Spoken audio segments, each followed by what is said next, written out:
Herzlich willkommen im Jüdischen Museum.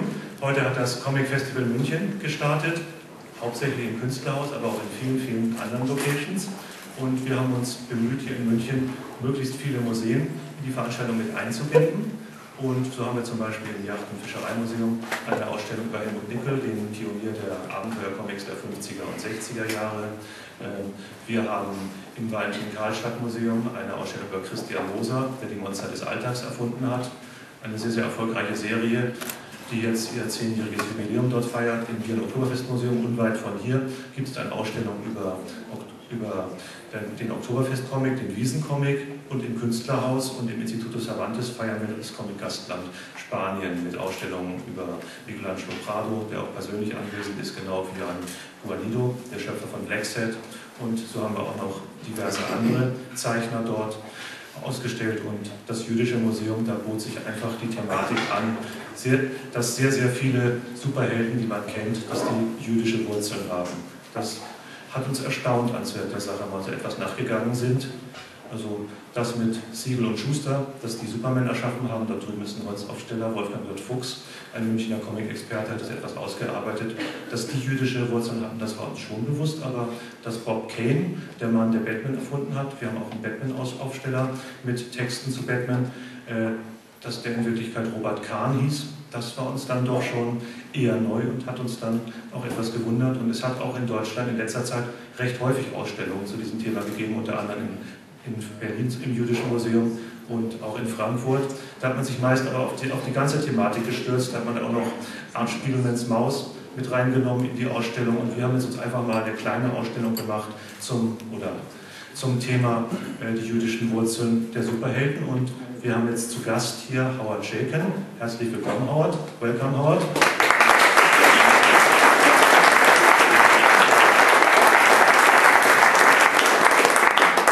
In der Ecke befindet sich ein Aufsteller der Grünen Laterne, Grüne Laterne.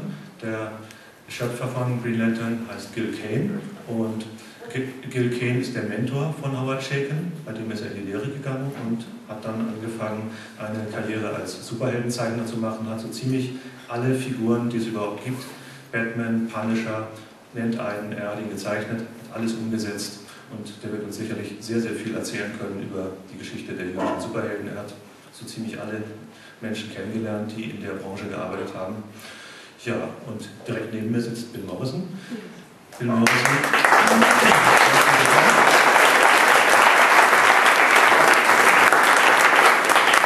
Er hat mitgewirkt an der beliebten Zeichentrickserie The Simpsons, auch bei uns ein Riesenerfolg. Und er ist der Chef, der Kopf, das Brain hinter den Simpsons-Comics beim Bongo-Verlag. Zeitweilig waren die Simpsons-Comics in Deutschland beliebter und erfolgreicher als in den USA. Also die Simpsons-Comics gab es eine Weile nur, weil sie auch in Deutschland so erfolgreich waren. Mittlerweile hat sich das wieder etwas eingependelt, und exklusiv zum Comicfestival hat der Panini-Verlag, der die beiden Herren in Deutschland verlegt, hat er einige Ausgaben rausgebracht, wo der Tod des Comic-Book-Guys zelebriert wird. Hier im Hintergrund, da läuft so eine Show, The Death of the Comic Book Guy. You make variant covers of it. I actually did only one of those. Only one of them. And then the others were my idea, but somebody else executed them. Andere haben die zwei gezeichnet. Mr. Howard and I were just laughing about Yeah. the fact that you're showing things that aren't even over. Okay. Lucky you. But it's an extension of your consciousness. Yes. Right? Good one. Yeah. That's what we'll go with. Shovel. Ja. Aber wie dem auch sei, diese Cover, die zelebrieren große Momente der Comic-Geschichte. You celebrate great moments of the comic superhero history. Yes. Original, it's pathetic, and by the Simpsons, in the Simpsons it's ironic, it's funny. Well, one of the things about the comic book guy, I don't know how this relates to really what we're talking about tonight, but everybody at Bongo, we're all hardcore comic book fans. So whenever we do a story, especially with the comic book guy, we draw on all of that comic book knowledge, that useless knowledge that adults used to, chastise us for, and make it pay off. Ja, bei den Simpsons gibt es ja diesen Comic-Book-Guy, diesen Comic-Händler, den wandelnden Nerd. in the TV series, he's not a main character. I think in some episodes you can see him, and not in the comic. He's much more important, I think. Right? Yeah, because we know the audience knows the character and relates to him more than the mainstream Simpsons audience. So we're able to sort of play him in front. Mm-hmm. Howard, you are also in The Simpsons. You always watch them? No. No? No? Did you read the comics? Which no. Howard did a radioactive. I did a radioactive master. No, I've only seen The Simpsons in reruns. I'm going to admit something. I'm a Family Guy fan. Because I love musical theater. Yeah, he will sing. I will sing. I promise it to you. The guy who drove us in from the airport today asked me whether I liked sports, and I said no. I like musical theater, and I absolutely love musical theater, and I love the fact that South Park and Family Guy, both of which are incredibly adolescent, insipid, childhood, boy, jock, locker room stuff, are both run by guys who love Rodgers and Hammerstein. and I love Rodgers and Hammerstein, and Rodgers and Hart, and Cole Porter, and Irving Berlin. Speaking of Jews in Germany. Ja. Ich hatte das große Vergnügen, mit Howard in Erlangen einen Abend zu verbringen, und es war immer wieder großartig, wie der mitten im Satz anfing zu singen, und ich hoffe, dass wir das auch noch etwas heute vermitteln können. Aber wir haben natürlich auch ein sehr, sehr ernstes Thema hier. There are some serious things we have to talk about the Jewish roots in the superhero business. And you said you are one of the last, or you are the last Jew in the superhero. I'm sort of the last draftsman. There aren't a lot of artists. There are a lot of comic book writers who are Jewish. But comics was a Jewish business, both in the publishing end and the talent packing, because comics always drew a talent pool from the lower classes, and there was no real middle wave. I mean, even the guys who did ECs were guys who were World War II veterans, and then in the middle generation there was no one but Neil Adams and Jim Steranko.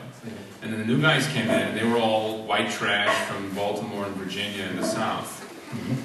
Very few of them with academic backgrounds. And the great shock to me is that there was never a huge black introduction of comics talent, because it's so much of a part of the American audience is the black readership. But I worked for Gil Kane. I met Gil Kane when I was 13 years old. And I recognized that comics was a great assimilative tool. Yeah. I saw the new Woody Allen movie last week, Midnight in Paris, in which case Owen Wilson, who was profoundly Gentile, plays the Woody Allen clown in the movie. But it's a completely new movie. Yes. And had no chance to see it in German. Well, in the words of Neil Simon, it's think Yiddish, go British. And comics is very much about think Yiddish, go British. Jewish guys in the 1930s did not have names like Bruce or Clark. They were Jules and Shmuel. And I was taught about the Judaica of comics working for Gil Kane, who, as opposed to the photograph that we saw here, it'll come back. It'll come back. Gil, when Gil was in his 20s, as a boy, he had a nose like a toucan. He looked like Yud Sus. Is it really true? Yes. Oh yes. Oh my God. He had a nose that would cast a shadow on a necktie. And he transformed himself in his early 20s with a nose job. He always had his hair went white when he was very young, and black eyebrows. And the minute the transformation was complete, the minute he'd gone from being the shtetl-dwelling ghetto boy who'd escaped Latvia when he was 4 years old and come to New York, he became incredibly conscious of anti-Semitism. And he gave, when I was working for him, gave me lists of all the anti-Semites in comics. Watch out for these guys. Everyone. All newspaper people, never comic book people. And so the comics is deeply steeped for me in the Yiddishness of my life. But Gil Kane is the second generation of superhero authors. Hardly. Gil? No, Gil was out there. Gil was doing it when he was 14 years old. Yeah. Gil and Carmine and Joe Kubert, Alex Toth, Frank Giacoya, one Hungarian, a bunch of Italians. Yeah. Because all the good guys were getting killed in the war with you guys. But he was well known for his start of Green Lanterne. Yeah, but he also also started the Silver Age. He was a veteran. But he was doing Shield. But he did Shield and Dusty in 1944. Mm-hmm. You know, he was working for Pep Comics in 1944. He was drafted in 1944 when he was 17 years old. He came back in the late 1940s. During the war, comics were drawn by 13 and 14-year-old Jewish boys. That's who was doing comics. Joe Kubert was doing Hawkman when he was 14. Carmine Infantino was 15 when he was doing the Black Canary. Alex Toth was drawing the All-Star Comics, Justice Society of America, when he was 16 years old. They were children. That's why the work was so shitty. It was the work of boys. But in their boyishness, their superegos were coming through, and all of that rampant rage, that childhood angst, that childhood fear came through in the work, and it defined the work, and it invented the language. Guys like Eisner was older, and Eisner took and codified that language. Eisner was also a Galician, as opposed to a Litva. And these guys invented the language we tell. Everything we do today is informed by the work those guys did when they were 14, 15, and 16. And I'm very much a child of those men, in every way. I consider myself the link between that generation and my own. And I take that very seriously. I'm not interested in a lot of the things that my colleagues and my peers are interested in. I still share the beliefs and ideals of the work of the guys who preceded me, like Joe Kubert, like Gil Kane, like Alex Toth, like Carmine Infantino, like Frank Giacoya. So. Is it in the comic business a little bit like in the movie business we talk about with Bill Morrison? Many Jewish people goes into the movie business, gets great entertainer. What's the reason why so many? Because Jews couldn't own property. The United States was a Christian country. Jews were not allowed to own farms. Mm-hmm. They were not allowed to own property in terms of acreage. They became merchants and they became sellers because that's what they could do.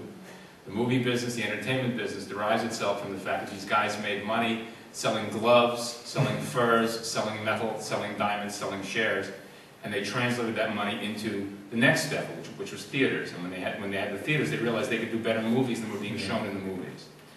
Thomas Edison was a raving anti-Semite who objected strenuously to the Jews who ran the movie business. One of the reasons that the movies left New York and made it to California was to get one step ahead of the patent attorneys who represented Thomas Edison. So the story of the Jews in entertainment business in the United States is defined by being one step ahead of the law. But it sounds to be more fun to work into the entertainment business. No, not really. I love being a Jew.